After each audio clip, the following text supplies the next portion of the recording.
Hello, welcome back to everyone. Medicology nursing services के YouTube channel में आप सभी लोगों का स्वागत है। सो फ्रेंड्स, जैसा आप सभी स्टूडेंट्स को पता है, हम मध्य प्रदेश व्यापम को देखते हुए आपके लिए क्लास कंडक्ट करवा रहे हैं, प्रीवियसली क्वेश्चन पेपर को सॉल्व करवा रहे हैं। उसी के तहत आज का हमारा अपडेट रहने वाला है। आज का हमारा अपडेट कंटिन्यूएशन में 15वां क्लास आपके लिए रहने वाला है। यदि अभी तक किसी भी स्टूडेंट्स ने क्लास नहीं देखा है तो वो जाइएगा, जैसा आपको स्क्रीन पे दिखा रहा है ऐसा हमारा यूट्यूब चैनल आपको दिखाई देगा। वहाँ पे क्या करना है, आपको प्ले लिस्ट में जाना है। प्ले लिस्ट में जैसे जाएंगे तो आपको मध्य प्रदेश व्यापम का ये वाला ऑप्शन आपको देखने को मिल जाएगा। तो आप इस पर क्लिक करेंगे तो फ्रेंड्स आपको इसमें है ना, जितने भी हमने अभी तक 15 क्लासेस कंडक्ट करवाई हैं मध्य प्रदेश व्यापम को लेकर, तो उसमें ही आपको क्या है, सारी क्लासेस आपको देखने को मिल जाएगा। सीरियल वाइज देखने को मिल जाएगा। आपको भटकने का भी ज़रूरत नहीं पड़ेगा कि पहला क्लास कौन सा देखें और कौन सा नहीं देखें। तो फ्रेंड चलते हैं आज की हमारी क्लास पे कि आज का हमारा क्लास कौन सा रहने वाला है। सो फ्रेंड्स, यदि अभी तक किसी ने भी मेडिकोलॉजी नर्सिंग सर्विसेज के यूट्यूब चैनल को सब्सक्राइब नहीं किया है तो जाइएगा और प्लीज़ सब्सक्राइब कर लीजिएगा, क्योंकि इसमें आपको मध्य प्रदेश व्यापम के सारी ही क्लास 25 तारीख तक देखने को मिलेगी। और भी MCQ सेशन हम कम्युनिटी पोस्ट के थ्रू चलाते हैं, तो उसमें भी आपको अपना नॉलेज असेस कर पाओगे।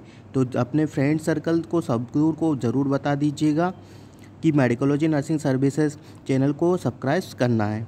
तो बात करते हैं हम आज का क्लास का कि आज का हमारा पहला क्वेश्चन क्या रहने वाला है। तो जो फर्स्ट वन क्वेश्चन है फ्रेंड्स, अच्छे से रीड करिएगा। वेरी इंपॉर्टेंट होता है, क्वेश्चन को रीड करना सबसे ज़्यादा इंपॉर्टेंट होता है। ठीक है, तो पढ़ते हैं हमारे फर्स्ट क्वेश्चन की ओर। क्या लिखा हुआ है, tocolytics drugs are used to. जो टोकोलाइट्स ड्रग्स होता है हम उसको किसके लिए यूज्ड किया जाता है। तो जो करेक्ट आंसर है फ्रेंड्स, लिखा हुआ है डिले प्रीटर्म डिलीवरी।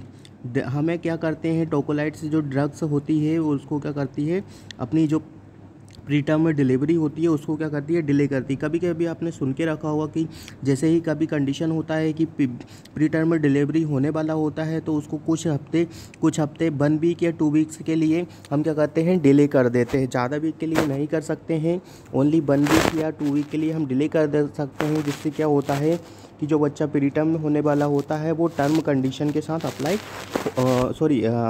बर्थ ले पाता है। ठीक है, इसलिए उसको किया जाता है। रिप इन द सर्विक्स नहीं होता है, वो उसमें करने को देखने को मिलता है। अबॉर्शन में करते हैं हम रिप इन द सर्विक्स जब आपका अबॉर्शन होता है, जब आपके यूट्रस में बेबी स्टे ही नहीं हो पाता है, जिसकी वजह से क्या करते हैं, हम सर्विक्स को बांध देते हैं। ठीक है, इंड्यूस लेबर नहीं करते हैं। इंड्यूस लेबर करने के लिए आपको पता है कि हम क्या देते हैं, इंड्यूस लेबर करने के लिए हम ऑक्सीटोसिन या मिथार्जिन को प्रोवाइड करते हैं। ठीक है, एसेलरेशन ऑफ द अबॉर्शन ऐसा थोड़ी नहीं करते हम, अबॉर्शन को एसेलरेट थोड़ी नहीं करते हैं। ये तो टोटली गलत हो गया कि एसेलरेशन ऑफ द लेबर है मतलब लेबर को जल्दी करवाना। तो हमने आई होप आपको ये क्वेश्चन बहुत अच्छे से बताया होगा और आपको समझ में आया होगा। चलिए बढ़ते हैं हम नेक्स्ट क्वेश्चन की ओर कि नेक्स्ट क्वेश्चन क्या कह रहा है। Which among the following therapies make use of techniques like free association and dream analysis. एक बार और अच्छे से क्वेश्चन को पढ़ लीजिएगा। क्या लिखा हुआ है, आपसे पूछ रहा है which among the following therapies make use of techniques, मतलब आपसे यहाँ पे टेक्निक पूछा गया हुआ है। लाइक फ्री एसोसिएशन के तहत टेक्निक पूछा गया तो उसको क्या बोलते हैं, साइको एनालिटिक थ्योरी कहा जाता है। क्या कहा जाता है, तो इसको साइको एनालिटिक थ्योरी कहा जाता है। So friends, psycho analytic theory कहा जाता है। हाइपोटोनिक थ्योरी नहीं होता है, बिहेवियर थ्योरी भी नहीं होता है, कॉग्निटिव थेरेपी नहीं होता है। तो जो राइट आंसर रहने वाला है उसको क्या रहने वाला है, साइको एनालिटिक थेरेपी रहने वाला है। तो फ्रेंड्स मूव करते हैं नेक्स्ट क्वेश्चन पे। थर्ड वन क्वेश्चन क्या कह रहा है, which of the following health committee had introduce the concept of the primary health care of in India. तो बहुत अच्छा क्वेश्चन है, कम्युनिटी के रिगार्डिंग हमको ये क्वेश्चन देखने को मिला हुआ है। यहाँ पूछा गया हुआ है आपसे कि भाई कौन सी कमेटी है जिसने प्राइमरी हेल्थ केयर को लेके आए अपने इंडिया में इस्टेब्लिश किया और उसका जो आइडिया था वो लेके आए थे। तो जो बोहरे कमेटी है उन्होंने प्राइमरी हेल्थ केयर को यहाँ पे लेके आया है, को इंट्रोड्यूस किया था। करतार सिंह कमेटी नहीं होते, मुखर्जी कमेटी नहीं होते, मुदालियर कमेटी नहीं होते है, ठीक है।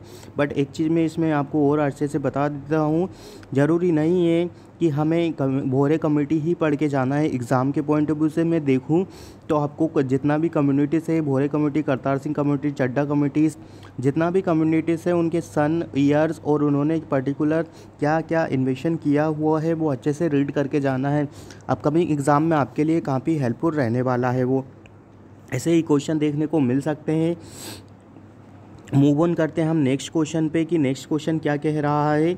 Which one of the following motivational behaviour to continue, क्या लिखा हुआ है, मैं कौन सा है जिसको हम कंटिन्यू कर सकते हैं। इंसेंटिव्स, ठीक है। One way of the following motivation, one way of the following motivation continue, तो उसको क्या बोला जाता है, इंसेंटिव्स बोला जाता है, ठीक है फ्रेंड्स। अच्छे से याद रखिएगा क्या बोला जाता है, इंटेंसिव बोला जाता है, ठीक है। क्या बोला जाता है, तो इंटेंसिव बोला जाता है, ठीक है फ्रेंड्स। मूव करते हैं नेक्स्ट क्वेश्चन पे। क्या लिखा हुआ है, फिफ्थ वन क्वेश्चन पढ़ते हैं हम। Which among the following therapy does not explain the origin of the society, क्या लिखा हुआ है, कौन सा सिद्धांत समाज की उत्पत्ति की व्याख्या नहीं करता है, तो जर्म थ्योरी, ठीक है। Which one of the following theory does not, मतलब वह कौन सी थ्योरी है जो एक्सप्लेन नहीं करती है। क्वेश्चन अच्छे से पढ़िएगा, नोट लिखा हुआ है। तो जो धर्म थ्योरी होती है वो नहीं करती है। फोर्स थ्योरी भी होती है जो आपकी क्या करती है, आपकी ओरिजिन ऑफ द सोसाइटी को बताती है।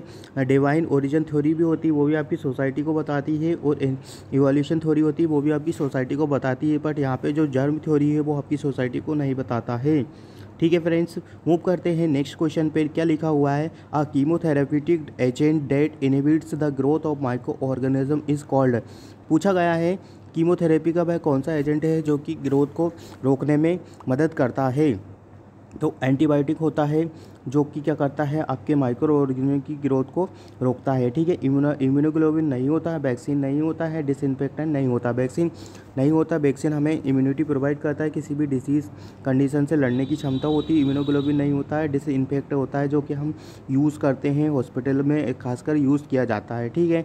इसमें क्या क्या है, माइक्रो ऑर्गेनिज्म में एंटीबायोटिक आता है, तो वो हमारे क्या करता है, हमारी एक बैक्टीरिया और जो माइक्रो ऑर्गेनिज्म उनका क्या करता है, ग्रोथ को ही कम कर देता है, जिससे कि फर्दर कोई स्प्रेडिंग ही नहीं होगा, ठीक है।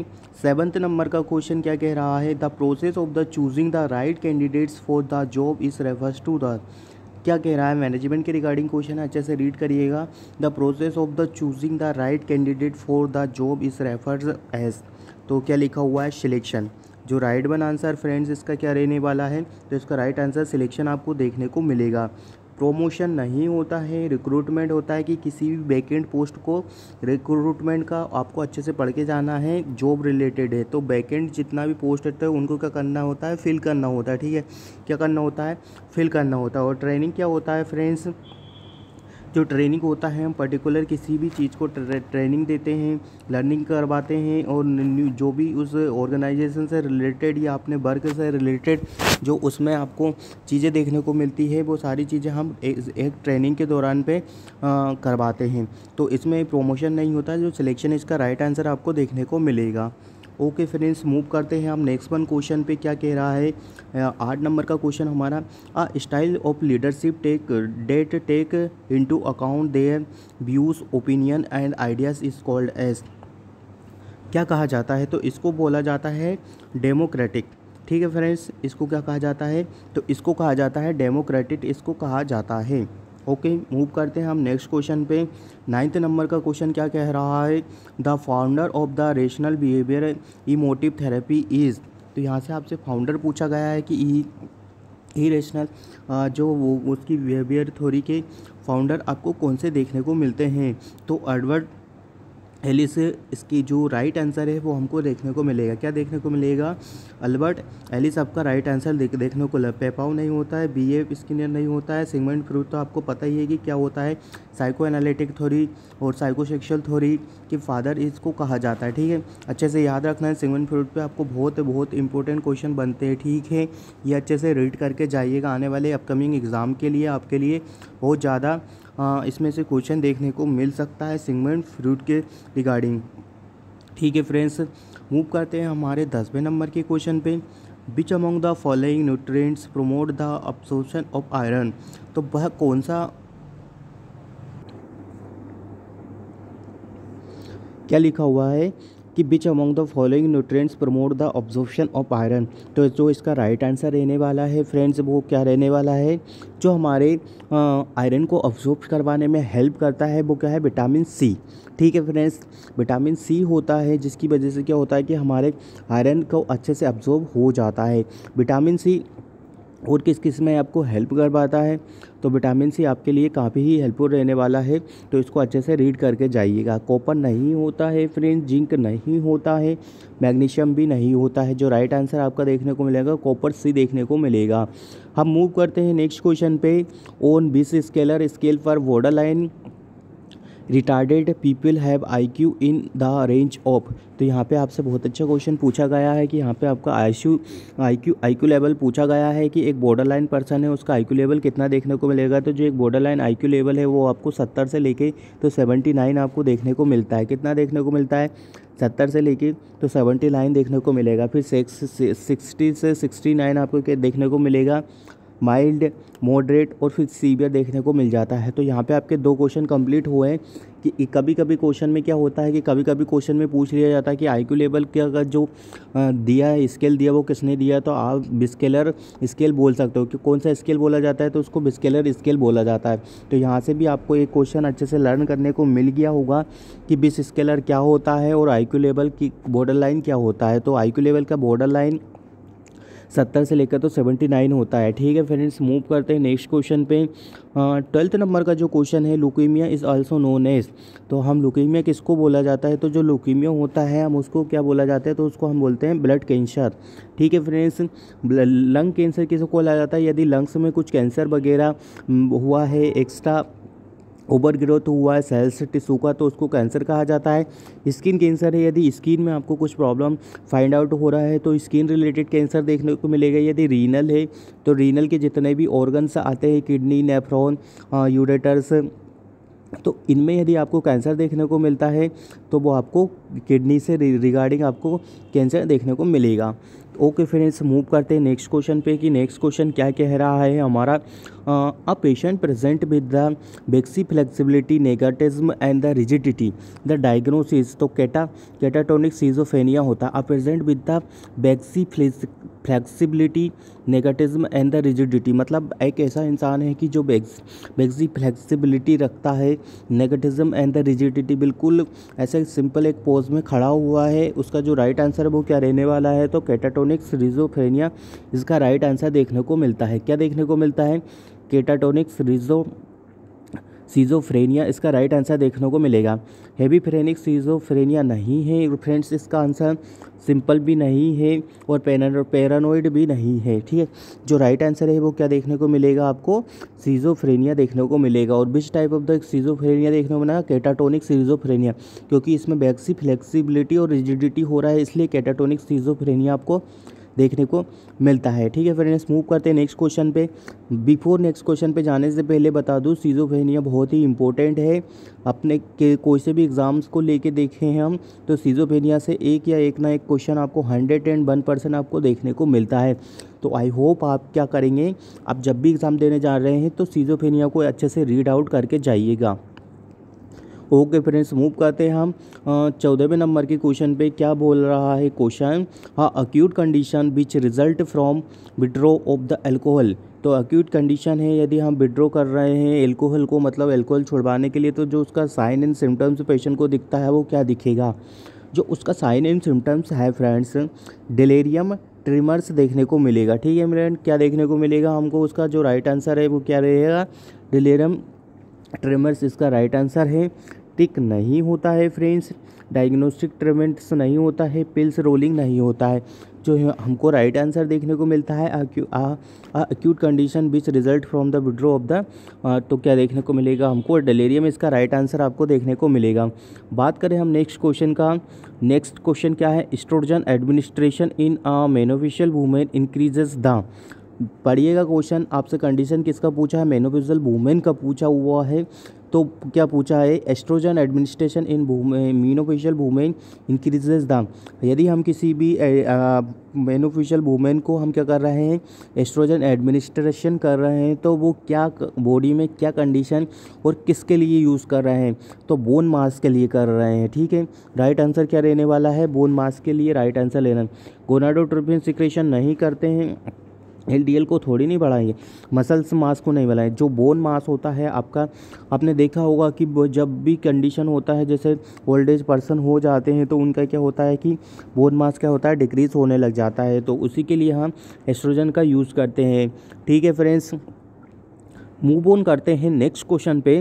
The cost incurred exclusively on material labor and the manufacture of a product is called as, तो इसको डायरेक्ट कॉस्ट बोला जाता है। क्या बोला जाता है, तो इसको फ्रेंड्स डायरेक्ट कॉस्ट बोला जाता है। The cost incurred exclusively on the material labor manufacture of the product is called as, तो डायरेक्ट बोला जाता है। इनडायरेक्ट कॉस्ट नहीं होता है, वेरिएबल कॉस्ट भी नहीं होता है, फिक्स्ड कॉस्ट भी नहीं होता है। जो राइट बना हमारा आंसर देखने वाला है, डायरेक्ट कॉस्ट रहने वाला है, क्योंकि labour on manufacturing of the product, मतलब क्या हो रहा है कि यहाँ से मैन्युफैक्चरिंग से ही डायरेक्ट क्या हो रहा है, हम उसको सेल कर रहे हैं, तो इसलिए क्या बोला जाएगा, डायरेक्ट कॉस्ट इसको बोला जाता है।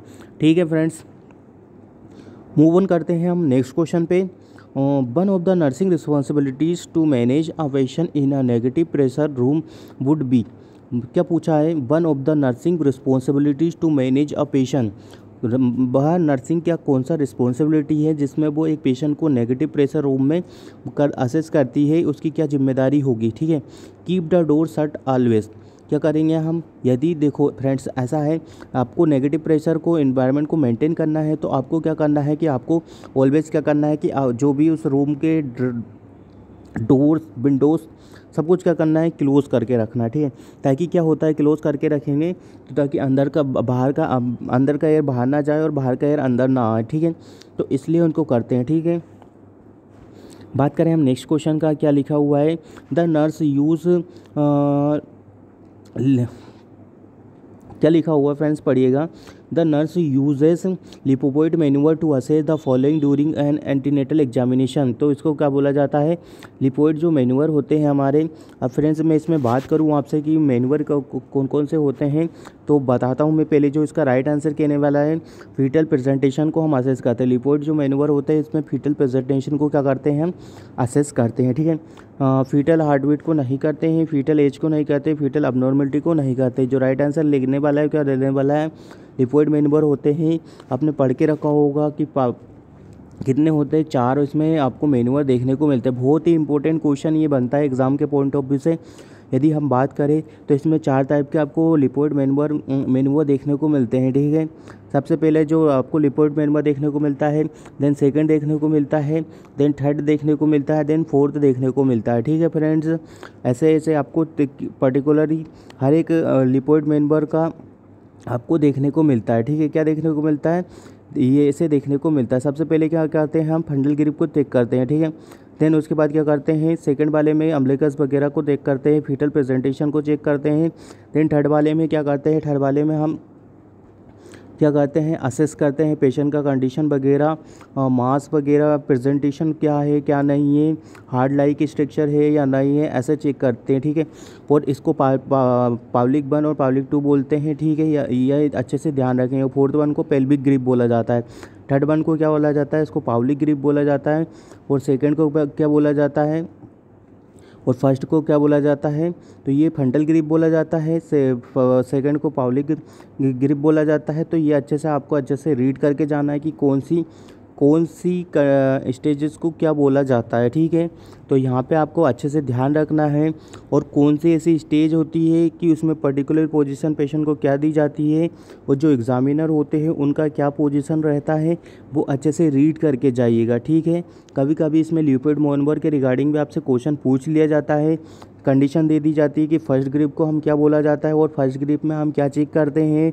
फीटस का, सेकंड ग्रिप का भी यही क्वेश्चन ऐसे रिगार्डिंग बन सकते हैं। तो आपको लिपोइड मैन्यूवर के रिगार्डिंग जितने भी क्वेश्चन आने वाले हैं वो अच्छे से रीड करके जाना है। एग्ज़ाम के पॉइंट ऑफ व्यू से आपके लिए काफ़ी इंपॉर्टेंट डेटा है। इसमें सबसे जो होता है, हम फीटल का प्रेजेंटेशन ही चेक करते हैं लिपोइड मैन्यूवर में। ठीक है, मूव करते हैं नेक्स्ट क्वेश्चन पे।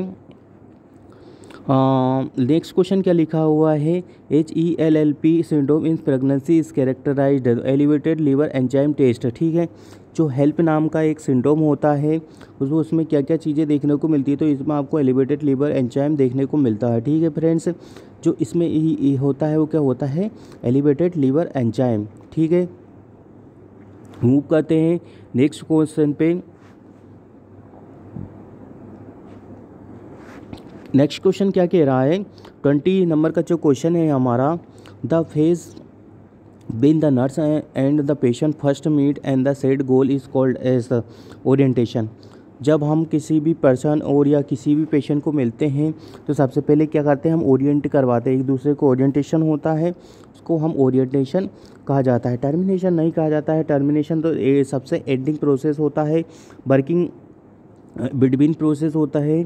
प्री इंटरेक्शन नहीं होता है, pre interaction before the meet के लिए प्री इंटरेक्शन कहा जाता है। ठीक है, मूव करते हैं 21 नंबर के जो क्वेश्चन है, serial subtraction test is used to assess. तो जो सीरियल सब्सट्रैक्शन टेस्ट होता है इसको लिए किसके लिए यूज़ करते हैं हम, तो कंसंट्रेशन पावर के लिए यूज़ करते हैं। किसके लिए करते हैं फ्रेंड्स, तो कंसंट्रेशन पावर के लिए हम यूज़ करते हैं। मेमोरी के लिए नहीं कहा जाता, इनसाइट के लिए नहीं कहा जाता। इनसाइट का क्या मतलब होता है, नो अबाउट द एनवायरनमेंट। ठीक है, आपके जो भी इनसाइट होता है, आपके अंदर का जो क्या चल रहा है उसके बारे में आपको जानना, नो अबाउट द इनसाइट कि क्या क्या चीज़ें आपको अपने बारे में पता है। ठीक है, बात करते हैं 22 नंबर के क्वेश्चन का, द लेटर बी। देखिए फ्रेंड्स, कितना इंपॉर्टेंट क्वेश्चन है कि the letter B stand for the. मैंने मैनेजमेंट का क्लास लिया था आपका, तो उसमें मैंने बहुत अच्छे से बताया था कि मैनेजमेंट के रिगार्डिंग जो पोस्ट कोड वो होता है वो हमारा, उसमें आपसे किसी भी लेटर का पूछ लिया जाता है। तो अब यहाँ से उन्होंने पूछा है कि जो बी होता है वो किसके लिए स्टैंड करता है, तो B4 मैंने सबसे लास्ट में B4 बजटिंग बताया था। ठीक है, एक बार और बता देते कि इसमें क्या क्या देखने को मिलता है। आपका P4 क्या होता है दोस्तों, P4 होता है प्लानिंग। ठीक है, P4 प्लानिंग देखने को मिले था, है ना। O4 क्या देखने को मिला था, O4 ऑर्गेनाइजिंग। ठीक है, और O4 ऑर्गेनाइजिंग देखने को मिला था। और उसके बाद बात करूँ मैं तो D4 क्या देखने को मिला था, D4 आपको डायरेक्टिंग देखने को मिले था। ठीक है, और क्या बोला था, CO। जो CO होता है ना फ्रेंड्स, इसमें जो CO एक ही शब्द में आता है तो कोऑर्डिनेशन होता है। ठीक है, अच्छे से ध्यान रखिएगा, CO को क्या होता है, CO का कोऑर्डिनेशन होता है। अब R का बात करूँ तो R क्या होता है, रिपोर्टिंग। ठीक है, देन B का बात करूँ तो B4 बजटिंग होता है। तो ये बहुत ही इंपॉर्टेंट क्वेश्चन आपके लिए रहने वाला है। और ये क्या है, तो फ्रेंड्स ये है मैनेजमेंट के एलिमेंट्स। 7 मैनेजमेंट के एलिमेंट्स आपको देखने को मिलते हैं। और एलिमेंट्स ऑफ मैनेजमेंट किसने दिया है, तो हम बता दें आपको कि elements of the management Luther Gulick's ने दिया। ठीक है, इनके जो फादर है एलिमेंट्स ऑफ द मैनेजमेंट कौन है, लूथर गुलिक्स एलिमेंट्स है हमारे मैनेजमेंट के। ठीक है, ये अच्छे से रीड आउट करके जाइएगा। ओके, और 14 प्रिंसिपल के हेनरी फ्यूल है। ठीक है, मूव करते हैं नेक्स्ट क्वेश्चन का, कि नेक्स्ट क्वेश्चन क्या रहने वाला है। 23 नंबर का जो क्वेश्चन है, the classic example of the angiotensin converting enzyme inhibitor used for the hypertensive patient. यहाँ पे आपसे पूछा गया है कि वह कौन सा ड्रग है जो हम पेशेंट को प्रोवाइड करते हैं उसके कन्वर्ट होने से बचाने के लिए। किसको कन्वर्ट होने के बचाने के लिए, एंजियोटेंसिन कन्वर्टिंग एंजाइम इनहिबिटर के लिए। तो कैपाटोप्रिल आपको देखा होगा। ठीक है, कैपाटोप्रिल ऐसी ही इनहिबिटर, सिंपल सा बात पूछूँ तो आपसे ऐसी ही इनहिबिटर ड्रग्स यहाँ पे पूछा हुआ है। तो जो कैपाटोप्रिल होता है वो यहाँ पे ऑप्शन के अकॉर्डिंग हमारा राइट आंसर देखने को मिलेगा। ठीक है, क्लोरप्रोमाजिन नहीं होता है, एटेनॉल नहीं होता है, एटेनॉल बीटा ब्लॉकर आपको देखने को मिलेगा, बेंजोथाइजिपिन नहीं होता है। जो राइट वन आंसर आपको कैपाटोप्रिल और रामापिलिन आपने सुन के रखा होगा, भाई इसका जो राइट आंसर देखना। ऐसी ही इनहिबिटर्स ड्रग्स आपके लिए यूज़ किया जाता है, हाइपरटेंसिव पेशेंट के लिए यूज़ किया जाता है। ठीक है फ्रेंड्स, चलते हैं हम नेक्स्ट क्वेश्चन पे कि नेक्स्ट क्वेश्चन हमारा क्या रहने वाला है। 24 नंबर का जो क्वेश्चन है, the resistance that is transmitted to a recipient in a readymade form is known as. तो पैसिव होता है, the resistance that transmit to recipient in a readymade form. यदि कोई सी भी ऐसी ट्रांसफ़र होता है और किस में हो रहा है, रेडीमेड फॉर्म में हो रहा है। जैसे आपने सुन के रखा होगा फ्रेंड्स, कभी कभी जैसे बच्चे को माँ से क्या मिलता है, पैसिव नेचुरल इम्यूनिटी मिलता है IgG, ठीक है। IgG थोड़ा होता है तो वो भी एक रेडीमेड टाइप का इम्यूनिटी होता है, तो यहाँ पे भी वही कंडीशन अप्लाई हो रहा है। उसको क्या बोला जाता है, पैसिव बोला जाता है। एक्टिव होता है कि एक्टिव हम फोर्सफुली या अपनी एक्टिविटी के थ्रू करवाते हैं, उसको एक्टिव बोला जाता है, ठीक है। बात करते हैं हम 25 नंबर के जो क्वेश्चन है वो क्या बोला, identify the body tissue which cover the body surface line hollow organ and body cavities. तो एपिथेलियल टिश्यू कहा जाता है, क्या कहा जाता है, एपिथेलियल टिश्यू इसको कहा जाता है। आपका जो मसल्स टिश्यू होता है फ्रेंड्स वो नहीं देखने को मिलता है, ओके। नर्वस टिश्यू नहीं होता है, कॉग्निटिव टिश्यू नहीं होता है। The body tissue which cover the body, अच्छे से पढ़िएगा क्या लिखा है, कवर द बॉडी। तो जो कवर द बॉडी है स्किन की कंडीशन, और जो आउटर लेयर होती है हमारी वो एपिथेलियल की बना होता है। तो इसका जो राइट आंसर है वो आपको वैसे ही देखने को मिल जाता है। यदि आप एलिमिनेशन टेक्निक भी यूज़ करते हो तो आपके 101% चांस होते हैं जो कि लास्ट में आपका फाइंड आउट कौन सा राइट वाला ही आंसर आपको देखने को मिलता है। बट ये चीज़ें आपको क्या है कि एग्ज़ाम के पॉइंट ऑफ व्यू से बात करूँ तो आपको देखना है, बार बार रिपीट करना है चीज़ों को, क्या है रिपीटिशन में लेके आना, तभी जाके आपका हैबिट एग्ज़ाम के टाइम पे अच्छा बनेगा, ठीक है फ्रेंड्स। मूव करते हैं हम 26 नंबर के क्वेश्चन पे। A condition which produce structural and the functional damage because of the reaction to self antigen is. तो क्या बोला जाता है, इसको ऑटो इम्यून बोला जाता है, ठीक है। क्या बोला है फ्रेंड्स, क्वेश्चन अच्छे से रीड आउट करिएगा। अ condition which produce structural and the functional damage because of the reaction of the self antigen. यहाँ पे बोला जाता है कि ऑटो इम्यून पूछा है, सिंपल है तो ऑटो इम्यूनिटी रहता है, ठीक है। क्या रहता है, और आपने सुन के रखा हो कि ऑटो इम्यून होता है कि जो अपने खुद की ही सेल्स और टिश्यू को कर देता है डिस्ट्रक्शन और डैमेज करना स्टार्ट कर देता है। हार्ड इम्यूनिटी नहीं होता है, हाइपर सेंसिटिविटी नहीं होता है, इम्यूनिटी भी नहीं होता है। जो इसका राइट आंसर आपके लिए रहने वाला है वो राइट आंसर आपको देखने को मिलेगा, कौन सा, ऑटो इम्यूनिटी देखने को मिलेगा। ओके फ्रेंड्स, मूव करते हैं हम नेक्स्ट क्वेश्चन पे कि नेक्स्ट क्वेश्चन क्या कहने वाला है। जो नेक्स्ट क्वेश्चन है हमारा क्या कह रहा है, जो नेक्स्ट क्वेश्चन आने वाला है वो है 27 नंबर का question, okay. Term used for cleanest part of the urine specimen that is collect after boiling is initiated and the before it is finished। तो इसको मिड स्ट्रीम यूनिट बोला जाता है, ओके फ्रेंड्स। क्या बोला जाता है, तो मिड स्ट्रीम यूनिट इसे कहा जाता है। The term used for the cleanest part of the urine specimen collect after the boiling, इसको टर्म स्ट्रीम बोला जाता है, ठीक है। यूरिन के रिगार्डिंग कैसे कलेक्शन करते हैं, कितने आवर्स के लिए रखते हैं, तो मैं बता दूं आपको 24 आवर्स तक हम प्रिजर्व करके रख सकते हैं। ये कंडीशन यदि आपने लेबोरेटरी को सेंड नहीं किया है तो हम 24 आवर्स के लिए क्या कर सकते हैं, पेशेंट के यूरिन को हम कलेक्ट करके रख सकते हैं। स्टेराइल स्पेसिमेन नहीं होता है। राइट आंसर आपको क्या देखने को मिलता है, मिड स्ट्रीम यूरिन, ठीक है फ्रेंड्स। मूव करते हैं हम नेक्स्ट क्वेश्चन पे। और 28 नंबर का जो क्वेश्चन है वो क्या कह रहा है, kangaroo mother care should be initiated to. तो बहुत ही अच्छा क्वेश्चन है regarding to kangaroo mother care, KMC जिसे बोला जाता है, ठीक है फ्रेंड्स। क्या बोला जाता है, KMC बोला जाता है। जो इसका राइट आंसर है, लो बर्थ वेट बेबीज़ को हम दिया जाता है, ठीक है फ्रेंड्स। किसको दिया जाता है, लो बर्थ वेट बेबीज़ को दिया जाता है। अब मैं यदि बात करूँ KMC का, यदि मैं बात करूं फ्रेंड्स तो KMC के रिगार्डिंग आपसे बहुत क्वेश्चन यहाँ पे पूछे जाएंगे, ठीक है फ्रेंड्स। तो सबसे पहले यदि बात करते हैं हम कि KMC क्या होता है, तो KMC होता है कि कंगारू मदर केयर। कभी कभी इसमें इसका फुल फॉर्म भी आपसे पूछ लिया जाता है कि KMC क्या होता है, तो KMC होता है कंगारू मदर केयर होता है। अब बात करूँ मैं कि KMC कौन कौन दे सकता है, तो फ्रेंड्स KMC है ना, जो आपकी फैमिली में कोई भी मेंबर्स है, फादर्स है, मदर्स है, वो KMC बच्चों को क्या कर सकते हैं, दे सकता है, ठीक है। बच्चों को क्या कर सकते हैं, KMC दे सकता है, ठीक है। अब बात करूँ कि KMC देते हैं तो हम क्या बच्चों को कपड़े पहनाते हैं या कपड़े नहीं पहनाते हैं, तो मैं बात बताऊँ आपको, जो KMC देते हैं हम बच्चों को उसमें क्या करते हैं, उसको केप देते हैं, और आप शू वगैरह के जो सोल है उसमें क्या करते हैं, कपड़े पहनाते हैं, और जनरेटर पार्ट को भी क्या करते हैं, कवर करके रखते हैं, ठीक है। और KMC का देने का क्या पर्पस होता है, तो KMC देने का पर्पस यही होता है कि जो लो बर्थ वेट बेबी होता है उसको हम KMC प्रोवाइड करते हैं, ताकि बच्चे का अच्छे से क्या होता है, एक बॉन्डिंग भी बन जाता है, और जो उसका वेट गेन है वो वेट गेन होने में भी हेल्प करता है, ठीक है। जो KMC का यहाँ पे पर्पस पूछा गया हुआ है वो यही है, लो बर्थ वेट बेबीज़, ठीक है।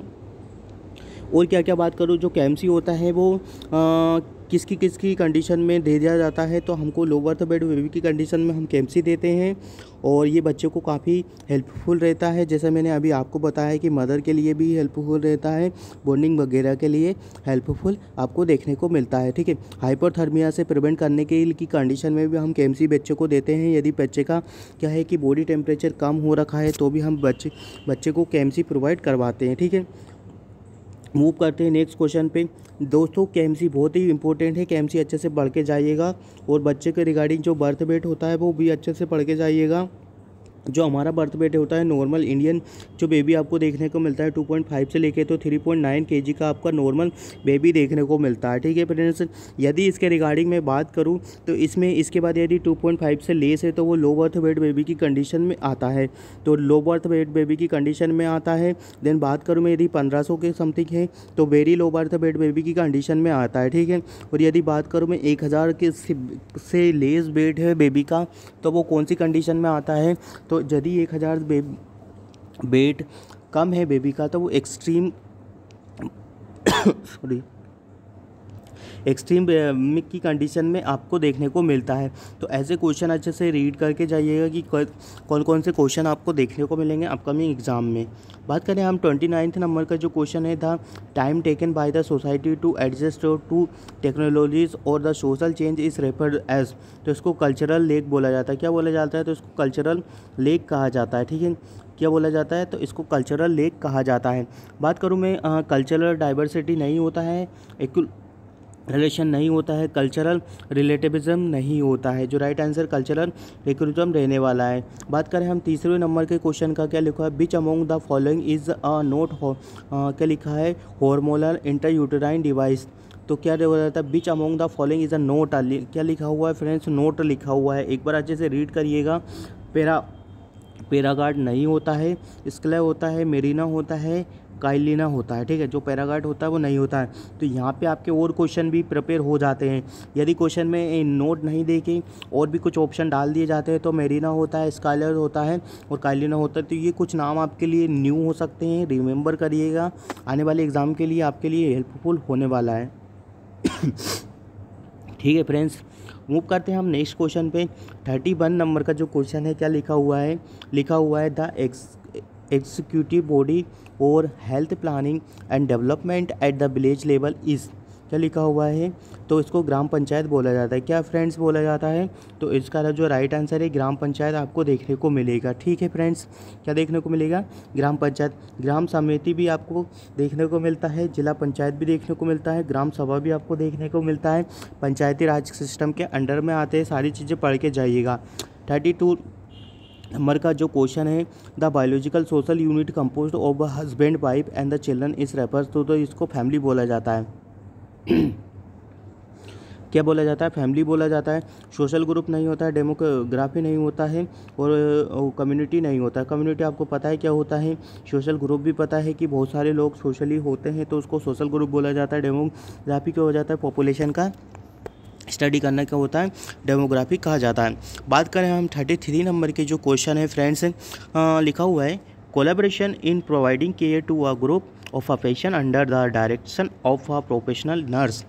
ठीक है, तो बात करें जो इसका राइट आंसर है वो क्या रहने वाला है, टर्म रहने वाला है। ठीक है, प्राइमरी नहीं होता है, केस नहीं होता है, मॉड्यूलर नहीं होता है। ठीक है, बात करते हैं हम नेक्स्ट क्वेश्चन का। नेक्स्ट क्वेश्चन क्या रहने वाला है, 34 नंबर का क्वेश्चन है, the main symptoms of the choking pregnancy emergency is, तो यदि किसी पर्सन को क्या हो जाता है फ्रेंड्स, चोकिंग हो जाता है। बहुत ही इंपॉर्टेंट क्वेश्चन रहने वाला है आपके अपकमिंग एग्जाम के लिए देखें तो, और ये बहुत ही इंपॉर्टेंट क्वेश्चन है। तो इसमें जो राइट आंसर है, इनेबिलिटी टू स्पीक हो जाता है। यदि पर्सन को चोकिंग हो रहा है तो वो इनेबिलिटी ऑफ द स्पीक हो जाता है। क्या हो जाता है, इनेबिलिटी टू स्पीक आपको देखने को मिलता है। अब इससे रिगार्डिंग भी कुछ एडिशनल पॉइंट्स हैं जो मैं ऐड करना चाहूँगा इस क्वेश्चन में। तो इसमें क्या होता है कि हम आपने सुन के रखा हो कि हेलमेट मैन्यूवर होता है। ठीक है, हेलमेट मैन्यूवर होता है, उसको हम यूज़ करते हैं। चोकिंग वगैरह का कंडीशन हो जाता है तो हम हेलमेट मैन्यूवर के थ्रू से जो भी बॉडी में पार्ट्स हैं, फॉरेन पार्टिकल्स क्या हुआ है ऑब्स्ट्रक्ट कर रहे हैं, उसको रिमूव आउट करने के लिए हम क्या करते हैं, हेलमेट मैनूवर यूज़ करते हैं। याद रखिएगा कि हेलमेट जो मैनूवर होता है वो प्रेगनेंसी में हम अवॉइड करते हैं। ठीक है फ्रेंड्स, प्रेगनेंसी में हम हेलमेट मैनूवर को क्या करते हैं, अवॉइड करते हैं। और जो एनेबिलिटी टू स्पीक होता है वो हम हेलमेट मैनूवर को रिमूव आउट और उसको यूज़ करते हैं कि ताकि पर्सन का क्या होता है कि वो जो भी फॉरेन पार्टिकल जमा है वो निकल जाए और वो उसको बोलने में क्या हो जाता है, हेल्प हो जाता है। ठीक है, जो हेल्पिच मैनूवर का साइन होता है वो आपको ऐसे देखने को मिलता है कि पर्सन अपने गले के पास दोनों हैंड को क्या करके रखता है, दबा के रखता है, जिससे हमको आइडेंटिफाई हो जाता है कि हाँ इसको कुछ चॉकिंग प्रॉब्लम हो रहा है। बात करते हैं हम नेक्स्ट क्वेश्चन का कि नेक्स्ट क्वेश्चन क्या रहने वाला है। नेक्स्ट क्वेश्चन का यदि बात करूँ मैं 35 नंबर का जो क्वेश्चन है, अ थिन इन द क्या लिखा हुआ है फ्रेंड्स, पढ़िएगा। A thin in the semi transparent portion between the external auditory canal and the middle air is called, तो इसको टिम्पेनिक मेम्ब्रेन कहा जाता है। फ्रेंड्स क्वेश्चन है ना, देखिए ऐसे ही बनता है। अब यहाँ से थिन मेम्ब्रेन का पूछ लिया, ठीक है। कभी कभी आपसे स्टेपिस बोन का पूछ लिया जाता है, आई के रिगार्डिंग की सबसे छोटा आई बोन कौन सा देखने को मिलता है, तो स्टेपिस पूछ लिया जाता है। मिडिल एयर का पूछ लेंगे। फिर बात करें तो इसमें जो क्वेश्चन बोला है टिम्पेनिक मेम्ब्रेन पूछा गया हुआ है कि जो थिन लेयर होती है उसको टिम्पेनिक मेम्ब्रेन कहा जाता है। स्टीशन ट्यूब भी पूछ लिया जाता है, वेस्टिबुलर भी पूछ लिया जाता है, ऑडिटरी ओसिफाइस भी पूछ लिया जाता है। तो इसके रिगार्डिंग यदि क्वेश्चन बनते हैं तो क्या करिएगा, इसके रिगार्डिंग भी अच्छे से पढ़ के जाइएगा कि कौन सा लेयर इनर होता है, कौन सा आउटर होता है, मिडिल एयर में कौन कौन से पार्ट आपको देखने को मिलते हैं और आउटर लेयर में आपको कौन कौन से पार्ट देखने को मिलते हैं। तो ये चीज़ें आप अच्छे से रीड आउट करके जाइएगा कि कौन कौन से पार्ट कहाँ कहाँ देखने को मिलते हैं। ठीक है फ्रेंड्स, बात करें हम 36 नंबर का question, the point eight which the trachea divided into the right and the left bronchi. यहाँ पे पूछा गया है कि जो ट्रेकिया होता है आपका, जो ट्रेकिया ऐसे होता है देन मूव वो करता है, तो जो डिवाइडेड पार्ट होता है इसको क्या कहा जाता है, तो इसको मैं बोलूँ तो इसको हम क्या बोलते हैं, कैरिना बोला जाता है। फ्रेंड्स क्या बोला जाता है, कैरिना बोला जाता है। हाइलेस नहीं होता, लोब्स नहीं होता, कार्डियक नोच नहीं होता है। जो हाइलेस नोट कार्डियक नोट है वो अलग कंडीशन होती है, बट जो कैरिना के यदि मैं बात करूं तो कैरिना आपको ट्रेकिया में डिवाइडेड होता है। ठीक है, नेक्स्ट क्वेश्चन का बात करते हैं हम। नेक्स्ट क्वेश्चन 37 नंबर का क्वेश्चन आपके लिए रहने वाला है। द क्या लिखा हुआ है, the international conference on primary health care was held in 1978। तो ये कहाँ पे हुआ था, तो ये यूएसएसआर में हुआ था। ठीक है, यूएसएसआर में हुआ था, यूएसएसआर में हुआ था। जो इंटरनेशनल जो कॉन्फ्रेंस होता है प्राइमरी हेल्थ केयर का, आपने सुन के रखा होगा, मैं बताऊं अल्मा आटा आपने सुन के रखा होगा 1978। ठीक है, अल्मा आटा कब आया था, तो 1978 में आया था और वो कहाँ हुआ था, यूएसएसआर में। आपको ये चीज़ें देखने को मिलेगी। तो आपको इस टाइप के ही क्वेश्चन क्या है, एग्ज़ाम के पॉइंट ऑफ व्यू से बात करूँ तो मैं इस टाइप के ही क्वेश्चन आपसे पूछे जाते हैं। तो आई होप अच्छे से रीड करके जाइएगा, ये वाले क्वेश्चन आपके लिए काफ़ी हेल्पफुल रहने वाले होते हैं। एग्ज़ाम में सीधे ही क्वेश्चन पूछे जाते हैं।